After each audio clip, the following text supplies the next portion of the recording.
그러면 그 처음에 빌라 거의 한 10년 전에 했을 때 현장의 조사가 잘 안 됐던 거야. 그쵸. 안 가보셨어요? 아니 갔는데 딴집 보고 왔다니까요. 왜 가신 거예요? 모르니까 거기가 당연히 거긴 줄 알았지 오. 그 뒷집이 집이 또 있을 거라는 건 생각도 못했다니까요. 닫혀 있었는데 올라가니까 집이 3개가 있는 거야. 맞아. 들어간 빌라는 보통 이렇게 일자형이 아니라 과도판형이잖아요. 안에가. 정말 그 집을 딱 가서 라인을 보지 않으면 지금처럼 남의 집 보고 아, 괜찮구나 이렇게 되는 거지. 그러니까 그때 그 빌라를 낙찰을 받고 나서 깜짝 놀랬겠네. 놀랐죠. 놀랬죠. 당연히. 나 이 집 아니에요. 그렇지 그랬어. 최근에 두 분이 아파트나 빌라를 가지고 입찰을 하고 있는데 서로 다른 물건을 입찰하는 거잖아요. 결국에는 아파트를 선호하시는 분들이 있고 빌라를 선호하시는 분들이 있으니까 실제로 아파트나 빌라를 계속 입찰을 하면서 느꼈던 부분들이 있으면 그런 부분들을 얘기를 들어보려고 카메라를 켰는데, 최근에 이제 아파트 계속 입찰을 하면서 계속 폐차를 하고 있는데 어떤 생각을 하고 있어요? 열심히 해야죠.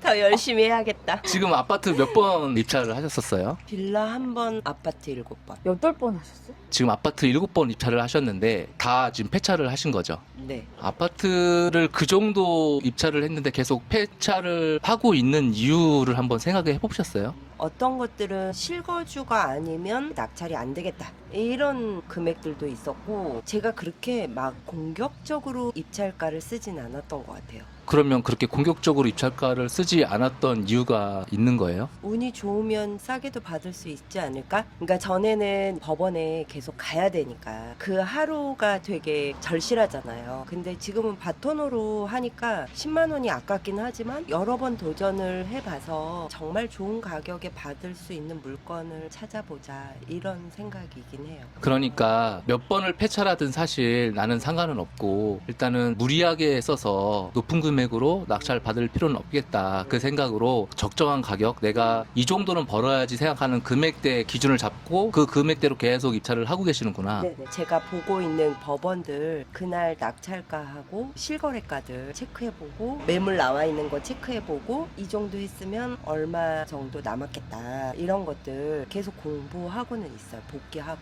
그러면은 반대로 빌라만 지금 입찰을 하고 있는데 빌라만 입찰을 하는 이유가 있어요? 가진 돈, 그다음에 빌라로 한번 해봤으니까 빌라가 더 좋아 보이는 거고, 아파트는 또 많이 몰린다는 느낌이 있고, 빌라는 조금 덜 할 것 같다는 느낌이 있고, 가격이 또 조금 더 저렴하고 쉽게 접근할 수 있고. 결국에는 지금 서울 수도권 같은 경우는 매매사업자 대출도 용이치 되고. 않고 또 지금 주택이 있기 때문에 가계대출도 좀 쉽지가 않은 상태니까 맞아요. 현금으로 할 수 있는 것들을 생각을 하다 보니 저렴한 빌라를 네. 현금으로 잔금 납부하고 수익을 만들어야 되겠다. 그렇게 해서 그 정도의 빌라들을 계속 입찰을 하고 있잖아요. 저랑 임장도 다녀봤고 그런 빌라들을 찾아서 계속 입찰을 하고 있는데, 사실 그 빌라가 그 정도 금액대면 좋은 입지에 있는 것도 아니고 그리고 내 기준에 맞는 것도 아니잖아요. 그런 지역을 다니다 보니 입지나 인프라가 이렇게까지 안 좋은데 낙찰을 받는다고 하더라도 팔 수 있을까, 이런 고민은 분명히 할 것 같아요. 네, 맞아요. 팔 수 있을까? 대신에 근데 싸게 받으면 되니까. 지금 빌라 몇 번 가서 폐차를 한 이유가 금액들을 상당히 높게 써요. 의외로 생각보다. 그건 인기가 많다는 거죠. 그것도 의외로 엄청 많이 하시길래 인기가 없어도 일단 싸게 사면 팔리면 이득이지 않을까, 이런 생각도 있어요. 솔직히. 그러니까 요즘에 입찰을 계속 가다 보면 그 전하고 조금 분위기가 다른 게, 현금으로 잔금 납부할 수 있을 만한 그런 금액대 물려. 물건들은 사람들이 또 많이 들어와. 지방도 많이 가지만 서울 수도권 같은 경우는 현금으로 할 수 있을 만한 금액대 물건들은 그래도 생각보다 많이 들어온다. 19명, 5명, 12명 이랬어요. 임장을 가서 그 빌라를 봤을 때 사람들이 이런 입지에 있고 이 정도 금액대 빌라들은 덜 들어오겠지? 라고 생각을 했을 텐데 예상보다 더 들어오는 경우가 많이 있고, 그렇다 보니까 이쪽으로 사람들이 좀 관심을 갖고 있는 거 아닌가 생각이 드는 거예요. 같은 빌라라고 하더라도 소액으로 1억 미만으로 현금 있으신 분들이 그런 빌라들을 찾아서 입찰을 하고 있는 것 같아요. 생각은 누구나 비슷하다. 그런 것 같아요. 확실히 느껴. 2억 정도에 낙찰되는 그런 물건들은 경쟁률이 별로 안 돼요. 실거주할 사람 말고는 안 들어오는 거죠. 아니죠. 그래도 2억 가지고 있는 사람도 있겠죠. 부천에 보면 2억 언저리 있잖아요. 그런 것들 낙찰자 명수 보면 2명, 3명, 5명 미만인 경우도 되게 많더라고요. 그러니까 이 말은 빌라를 하는데 1억 미만으로 현금 납부할 사람들은 그래도 의외로 좀 있는데 2억 정도 되는 거를 현금 납부를 해서 빌라를 할 사람들이 생각보다 그렇게 많지 않으니 그 정도 되는 금액대 빌라들은 상대적으로 조금 덜 들어온다, 이 말씀을 하시는 것 같아요. 그러면은 각자 아파트하고 빌라를 최근에 많이 입찰을 하셨는데 아파트만 지금 고집하는 이유가 있어요? 지금 제가 보는 지역의 빌라들이 딱히 입찰할 만한 물건이 없었고, 빌라를 조금 더 지역을 넓히려고 하면 평일은 제가 자영업을 하기 때문에 임장을 못 가고 토요일 하루 가능하거든요. 오후 시간이 전부예요. 그러니까 빌라 임장을 지역을 더 넓혀서를 잘 못하겠는 거예요. 저희 집 근처에 2주 동안 아예 입찰 자체가 없었거든요. 그래서 제가 다른 지역도 막 아파트 입찰해보고 한 건데, 아파트들은 그게 다른 지역을 할 때 쉽잖아요. 근데 이 빌라들은 내가 전혀 모르는 곳이고 거의 가본 적이 없는 곳이니까 뭐부터 어떻게 봐야 될지 기준점을 잘 못 잡는 거예요, 제가. 그래서 못한 거예요. 그러니까 빌라는 임장도 시간도 많이 들어가고 해야 되니까 계속 아파트만 입찰을 한 거예요. 지금 아파트를 보는 이유가 시세 파악이 빌라보다 좀 더 용이하니까. 근데 오늘 저랑 이제 나와서 봤는데 크게 어려운 게 있었어요? 그건 아니고, 제가 오늘 이 동네도 처음 와봤거든요, 태어나서. 저도요. 응, 그러니까 내가 뭐 아무데나 가보면 되지 이렇게 생각이 조금 안 든다고 해야 되나? 지역을 보기가 되게 어렵잖아요. 우리가 스터디 할 때 제가 입찰을 해봤고 낙찰을 받아서 팔아봤고 임장을 가봤던 지역을 계속 얘기를 했었어요. 이 동네도 그 중에 하나야. 근데 이제 처음 와본 거지. 그동안 내가 얘기를 계속 했는데 이제 처음 와본 거야. 그러니까 저 사람이 어떤 지역을 얘기하지라는 거를 기억하고 있다가 거기 있는 지역 물건을 찾아서 한번 가봐야 되는 거고, 부천이나 이런 데들은 아무래도 거래도 잘 되고 인프라도 좋으니까 거기는 사실 어제 오늘 잘 팔리는 지역이 아니라 원래 잘 매도가 되는 지역인 거고, 근데 거기는 우리뿐만 아니라 경매하는 사람들도 다 잘 파는 지역을 다 안단 말이에요. 그런 지역에 가서 우리가 입찰을 한다고 하면 어느 정도 각오를 하고 들어가야 돼. 진짜 싸게는 못 받을 거예요. 그리고 임장을 갈 때 일요일날 가면 당연히 부동산 문 닫혀져 있지. 근데 자영업을 하시니까 시간이 아무래도 주말밖에 안 되시는 거니까 그건 어쩔 수가 없어. 스터디를 오전에 하잖아요. 그러니까 임장할 수 있는 시간이 오후 시간밖에 없는 거야. 근데 요즘에 부동산 토요일날 쉬는 데 되게 많더라고요. 부동산이 지역마다 첫 번째, 세 번째 주, 두 번째, 네 번째 주 쉬는 지역이 다 있어서 주말에 이동을 하려고 하면 미리 전화를 해서 약속을 잡고 이동을 해야 돼요. 만약에 부동산이 문이 닫혀져 있으면 거기서 전화라도 해서 시세를 좀 파악을 해야 되는데 그런 거 없이 그냥 가서 건물만 보고 임장을 끝내고 오면 사실 크게 의미 있는 임장은 아니어서. 그러니까 거기 이제 가면 주변 부동산을 적고 사진을 다 찍어 와서 월요일날 이제 전화를 하거든요. 그런데 이게 나도 바쁘고 정신이 없으니까 잘 안 되는 거야. 부동산 그치. 사장님하고 통화도 그렇고. 근데 지난번에 쌤하고 임장을 갔는데 그 부동산 사장님 하는 얘기가 그거였어요. 전화는 대충 받는다고. 이렇게 와서 얘기하면 자세히 설명도 하고 가능한데 전화를 하면 자기도 이게 업무 전화기 때문에 대충 이야기를 해준다는 거지. 당연한 거예요. 내가 만약에 부동산 사장님이라 하더라도 사실은 거기 경매 나온 것 때문에 전화했어요 라고 하면 사람이기 때문에 나는 지금 이 전화로 진짜 고객이 나한테 지금 전화 올 수가 있는데 시간을 뺏기는 거잖아. 그러면 당연히 많은 얘기를 못 해줘요. 그리고 빨리빨리 끊으려고 하고. 맞아. 그러니까 직접 가서 물어보는 게 제일 좋은데 시간이나 이런 것들도 여건상 안 된다고 하면 최대한 전화라도 많이 돌려봐야 되는 거지. 평일에는 몇 시까지 일을 하세요? 7시, 7시 반에. 그러면 어렵겠다. 예. 그쵸, 못하죠. 그 시간에 출발을 해서 간다고 하더라도 네. 문 닫혀져 있으니까. 맞아요. 네. 맞아. 이렇게 시간적으로 여유가 안 된다 그러면 전화를 많이 해보는 방법밖에 없고 주말에는 무조건 약속을 잡고 가라. 빌라는 사진하고 느낌이 완전 틀려. 이 빌라도 사진으로 봤을 때는 별로라고 했는데 보니까 새 너무 거고 너무 예쁜데? 좋다고 얘기를 하시더라고. 반대로 이제 회사를 다니시니까 지방 가는 게 너무 어렵단 말이에요. 이분도 마찬가지로 주말만 시간이 되는 거야. 지방 가는 게 물리상 너무 힘든 상황이니까 그러면 갖고 있는 현금을 가지고 수도권에 있는 것들을 하자. 근데 그 금액으로는 아파트가 많이 없어. 그래서 조금 입지가 떨어지더라도 할 수 있는 물건을 보자라고 했던 것들이 대부분 공식 입지가 1억이 안 되는 다 그런 빌라들이야. 그런 빌라들이 좋으면 얼마나 좋겠어. 여기 오기 전에 한 군데 더 갔다 왔잖아요. 거기는 입지가 많이 좀 떨어지지만 부동산 사장님하고 얘기할 때도 일단은 여기는 입지가 떨어지기 때문에 손님 자체가 많이 없어. 손님이 많이 와야 매도가 빨리 될 가능성이 있잖아요. 근데 손님 자체가 많이 없다 보니 언제 거래가 될지는 모르겠다는 거지, 당연히. 그런데 금액적으로만 메리트가 있으면 해볼만 하다. 공실인 그 빌라도 보여줬어. 이 정도는 수리를 해놔야 팔아볼 수 있다. 이런 얘기를 해주셨으니까 입지가 많이 떨어지고 있고 가격이 싼 빌라들은 내부 인테리어를 좀 신경 써서 해야 되는 경우가 많이 있을 거예요. 그리고 빌라들이 완전 신축은 아니니까 인테리어 할 때 포인트를 좀 잡아서 딱 사람이 들어갔을 때 괜찮다. 금액대 대비 입지는 조금 떨어지지만 이런 거를 가지고 접근을 해야 되는 거고, 역도 가깝고 학교들도 있고 모든 게 다 있는 빌라들은 싸지가 않아. 많이 들어오겠죠. 이 경매 물건을 이 세 명만 보는 게 아니야. 맞아요. 네. 경쟁이 너무 세. 농담으로 이제 그런 얘기 하잖아요. 두 분이 여기 별론데라고 하면 나는 입찰하겠다고. 아까 거기 얘기했네. 어쨌거나 남긴 남을 건데.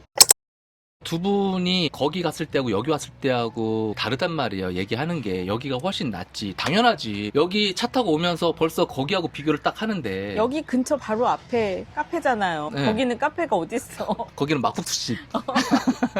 아니야, 그래도 학교도 있었어요? 학교 있어요. 고등학교 있어요. 있어요. 네. 그러니까 거기도 보면 사시는 분들이 대부분 나이대가 다 있으셨던 분들만 왔다 갔다 했어. 근데 여기 왔더니 젊은 사람들 엄청 많아. 그러니까 내가 좋다고 느끼면 다른 사람도 그렇게 느낀다니까. 그러면 경쟁이 심해지고 낙찰률이 올라가는 거예요. 그러면 싸게 받기가 쉽지가 않아. 대신 좀 더 매도 기간이 짧겠지. 그런 일장일단이 있단 말이에요. 그게 뭐가 좋고 나쁘고가 아니라 그런 장단점이 있으니 그거를 생각하고 입찰을 하고 낙찰을 받으면 되는데, 어쨌든 내가 좋은 지역에 있는 거를 하고 싶어도 돈이 없으면 못해. 돈이 없으면 못한다고. 제일 중요한 건 그거야. 맞아요. 그러면 결정을 해야 돼. 돈을 어디서 다시 마련을 하든가 아니면 내가 지금 갖고 있는 돈에 맞는 물건으로 하든가. 맞는 물건을 하려고 하는 거지. 돈을 또 가지고 와서 하면 빨리 팔아야 된다는 강박감 생길까봐. 조급해지겠지. 안 생기게 하면 되지. P2P는 이자가 너무 비싸니까 그렇고. P2P 빌라는 잘 안 해주려고 한대요. 수도권 빌라. 그러니까 그냥 제 안에서 하는 게 좋지 않을까.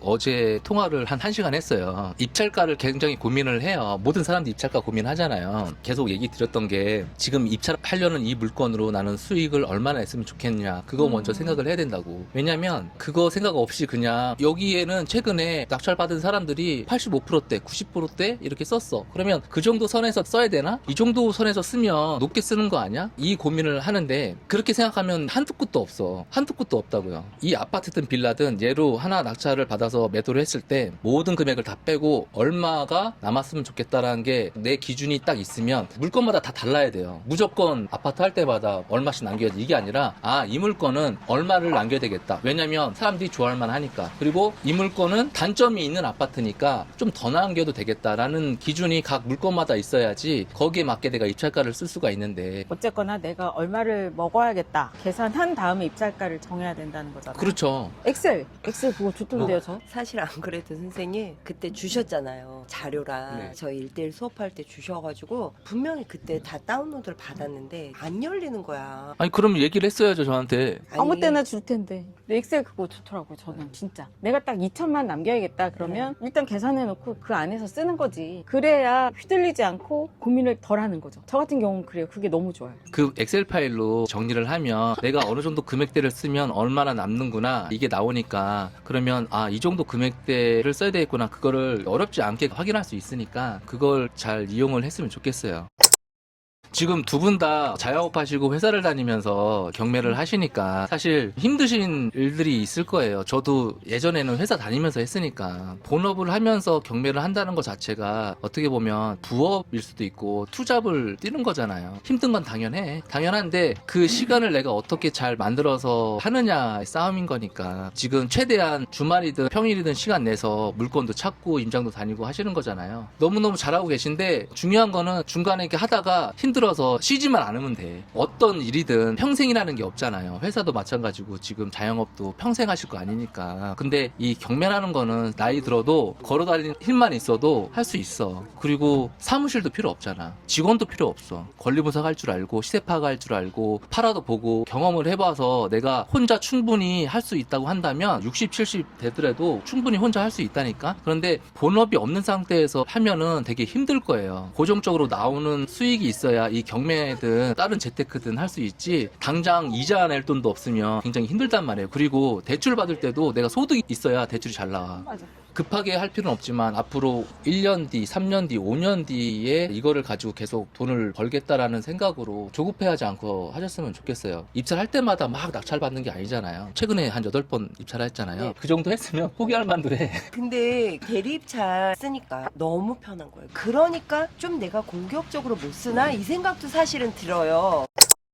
처음에 경매했다가 분양권 했다가 재개발, 재건축 빌라 투자도 해보고 망해보고 흥해보고 막 다 겪어보면서 아 그때 다른 걸 쳐다보지 말고 경매만 했었으면 참 좋았었겠다. 4-5개 정도 매도한 다음에 이제 다른 걸로 했단 말이야. 다른 사람들한테 휩쓸려가지고 다니면서 그 후회를 되게 많이 했어요. 처음 경매했을 때가 몇 년도예요? 17, 8년 정도 됐던 것 같아요. 저도 그때 정도에 시작을 했거든요. 지금 경매를 했다가 다른 데로 눈을 돌려서 돌아서 이제 다시 경매를 하는 거예요. 근데 생각해보면 그 시간이 너무 아까운 거지. 근데 그런 얘기를 하는 사람도 있더라고요. 경매로 실패를 많이 하는 사람들이 있다. 그래서 공매를 해라. 이런 사람도 있어요. 그때 빌라도 공매가 공매였잖아, 선생님. 맞아요. 그리고 제가 좀 성격이 공격적이잖아요. 너무 공격적이에요. 그래서 저는 그냥 쓰면 1등하고 한 2번에 한 번 정도는 다 받았었어요. 공매. 경공매를. 강동구에 있는 빌라였어요. 경매하고 공매하고 가장 큰 차이는 인도명령이니까 내가 경매에 대한 경험이 있다고 한다면 명도에 대한 경험이 있는 거고, 명도를 잘 풀어나갈 수 있다 그러면 괜찮지. 공매든 경매든 상관없어요. 각자 경매나 공매나 장단점이 있단 말이에요. 근데 단순히 공매가 사람들이 덜 들어올 거니까 나는 공매해야지 이 생각을 안 했으면 좋겠다. 공매도 이제 많은 사람들이 알고 다 하기 때문에 예전만큼 사람들이 덜 들어오고 이러진 않아요. 그때도 12명 들어왔어요.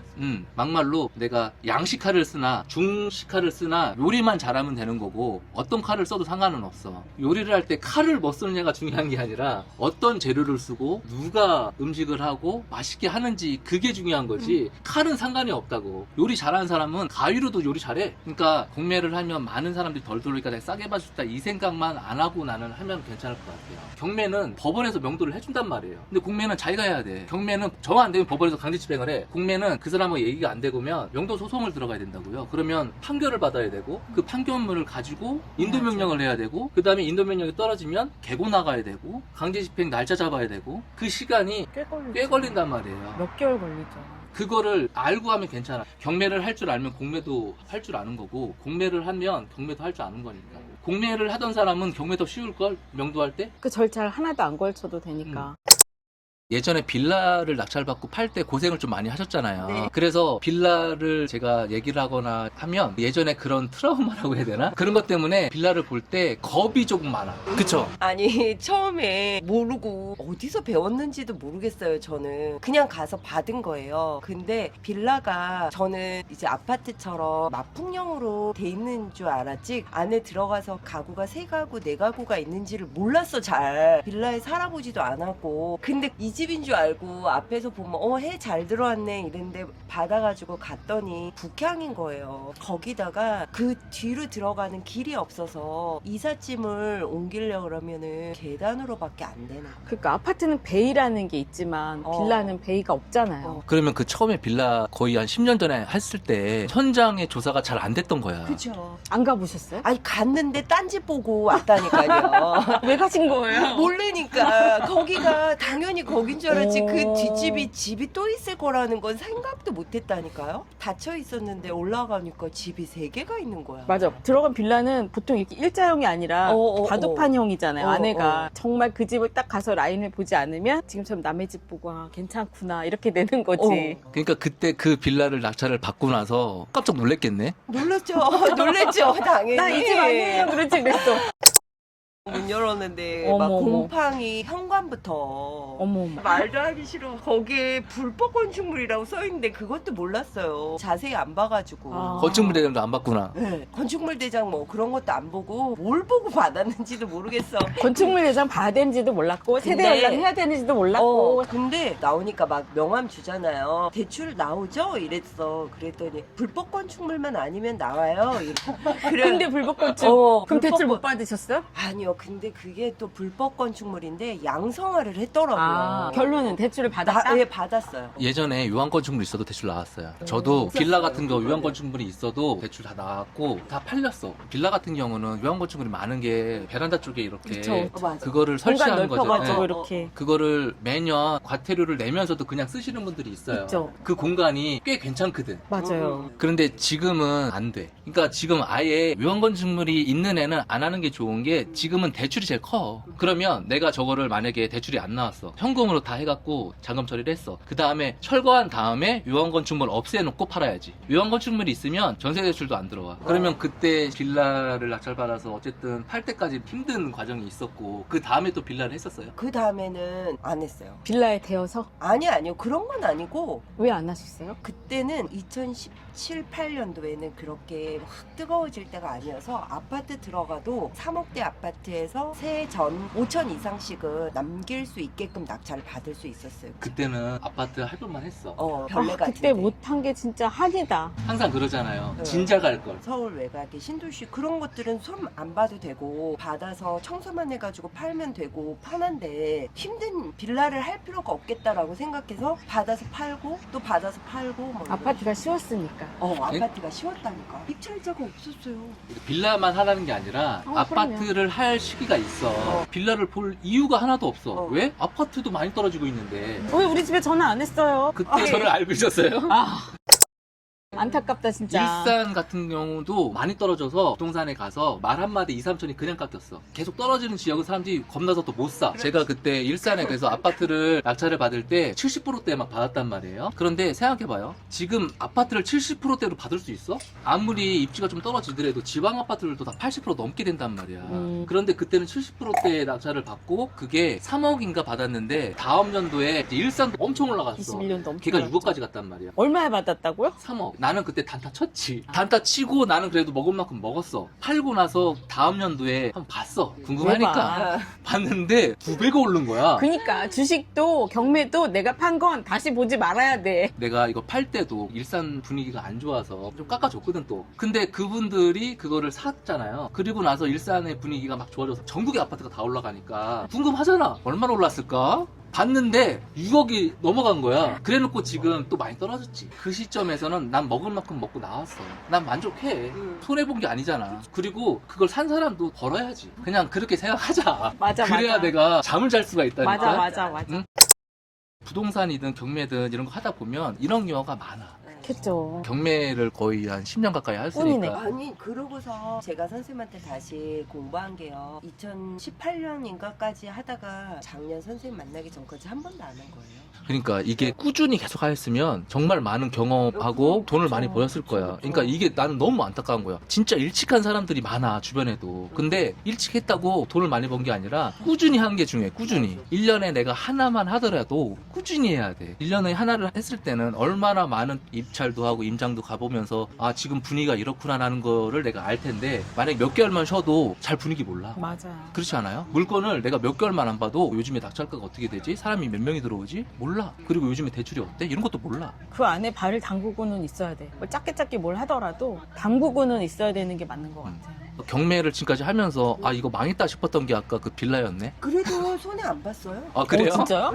8천 몇백만 원에 받았는데 뭘. 얼마에 파셨는데요? 1억 2천? 봐봐요. 엄만 물건 낙찰을 받았다고 하더라도 이렇게 남아. 진짜 엉뚱하신데도 남기긴 했네. 그러니까 일반 매매를 샀으면 그렇게 못 벌었을 거 많이 났을 거야. 경매는 안전마진을 많이 갖고 올 수 있으니까 손해는 안 봐. 제일 안전한 투자. 아파트나 빌라를 경매로 해서 손해 본 사람들이 또 있을 거 아니야. 그 그분들은 왜 손해를 봤을까? 욕심을 너무 부렸다거나 꼭 낙찰을 위한 낙찰을 받은 그렇지. 것들이 아닐까요? 그것만 배제한다고 하면 금액이네. 결론은 금액을 너무 높게 받은. 세일해서 우리가 어떤 자산을 사는 거잖아요. 삼성전자를 10% 세일해 준다고 생각해봐. 그렇게 세일도 안 해줘. 안 해주지만. 부동산은 아무리 이제 떨어진다 해도 실질적으로 공시지가보다 떨어지지도 않거니와 경매로 사서 정말 높게만 쓰지 않으면 그 가격만큼은 하지 않을까? 본전은 유지는 만약에 된다는 얘기지. 떨어진다고 하더라도 내가 받았던 금액 선에서 그냥 던지고 매도를 나오면 되지. 하고 그러면 손해는 안 볼. 저도 것 그렇게 같아요. 생각해요. 네.